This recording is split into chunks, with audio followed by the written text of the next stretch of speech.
Hi everybody, my name is Carrie Bodendorf and I am a Melt Method Master Trainer, and I have a Melt Intro workshop coming up at Results in Wellness, and that's right on Springfield Road in Westfield next to the Planet Fitness, right in that same building. And I've been teaching Melt in Westfield for about 12 years and super excited to share this method with you. If you have a body, you should be melting. Just like if you have teeth, you should be brushing your teeth. So the Melt method is a gentle self-treatment technique. We actually use really soft tools. So I'm sure a lot of you have seen foam rollers. I'm sure many of you have foam rollers, but if your roller cannot make a little horseshoe shape, then it's not really safe to melt on. And I usually say, if you want to melt, but you have a firm roller, it's kind of like playing tennis with a basketball, right? You want the right equipment. So coming to the Melt Intro workshop will introduce you to the equipment that we use. We also use these really small but very soft balls on the hands and feet. And what Melt can accomplish for you is it can help reduce chronic pain in your body. It can help with wrinkles and cellulite. It actually can help with digestion and mood. So if you've got anything going on that kind of makes you feel grumpy, if you've got aches and pains, or even if you're in pain, if you've got scoliosis, if you've had recent surgeries, if you're trying to avoid certain surgeries, Melt can sometimes actually help to get you out of pain so you can avoid surgery altogether. And some people do elect to have surgery, and it's actually, Melt can actually help your body heal after the surgery is over. So I'd love for you to join me. Come on in, sign up. There's limited space, so it's $25 per person. And like I said, I have all the equipment there for you to use during class. And if you fall in love with the method, if you fall in love with these rollers, they are for sale after or before the class. So once you learn the basics of Melt, you can actually melt at home on your own. And what we usually suggest is that you melt for about 10 to 15 minutes every other day. It's certainly safe enough to do for longer than that and every day, but to get positive changes in your body that you start to notice actually stick, you want to be melting about 10 to 15 minutes 3 to 4, maybe to 5 times a week. So I'm just going to show you a couple of different positions, a couple of different variations that we do with the roller, and everybody can melt. So some of these moves might seem like, oh, I don't think I can get my body into that position. There are always modifications for everything that we do. So don't let what I'm about to show you scare you off. Hopefully it will encourage you to come check out this amazing intro workshop that just may change your life. So let me show you a few things. So we have the roller in all different positions on your body. So this is called the upper back glide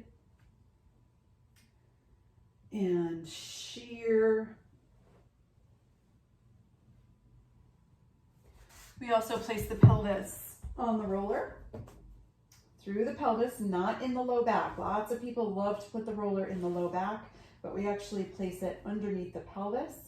And we do SI joint shearing, which is actually a very, very gentle technique to help create a fluid exchange in the pelvis.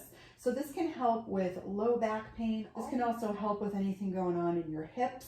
And believe it or not, just by melting the pelvis, you can actually make changes in your upper body, including your neck. We also lie lengthwise on the roller and just do really, really subtle, gentle rocking to help create a little fluid exchange along the spine. It also helps us rebalance, so movement is more efficient when we're walking around and not thinking about it. There's also really subtle techniques that we do with the arms to create not only changes in the arm lines, but also right up into the neck and upper back.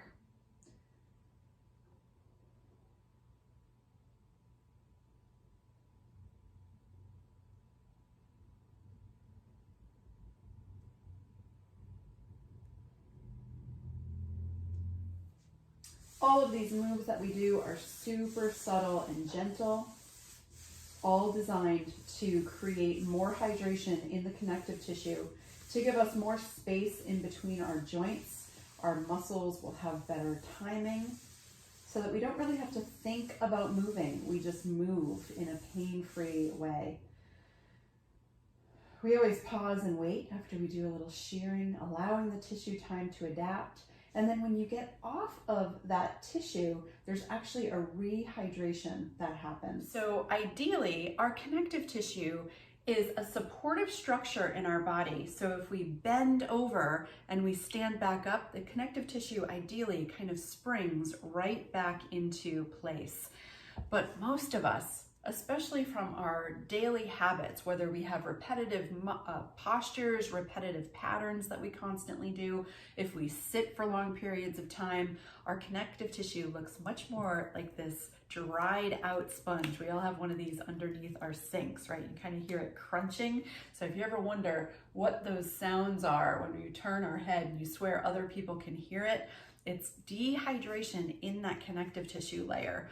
So with these soft tools, we're actually working fluid into the tissue so that it creates that three-dimensional spider web, right? So a lot of us have those cobwebs in our body, but we create more of that three-dimensional spider web, and fluid actually occupies all of these lovely little spaces, which makes movement a lot more efficient. So if you want to learn more, get yourself a water bottle. If you want to bring your own yoga mat, you certainly can, but we have some there, and meet me at Results in Wellness. But if it's your first time there, come a little bit early so you can fill out your paperwork and we can get started right on time. Thanks for listening, everybody.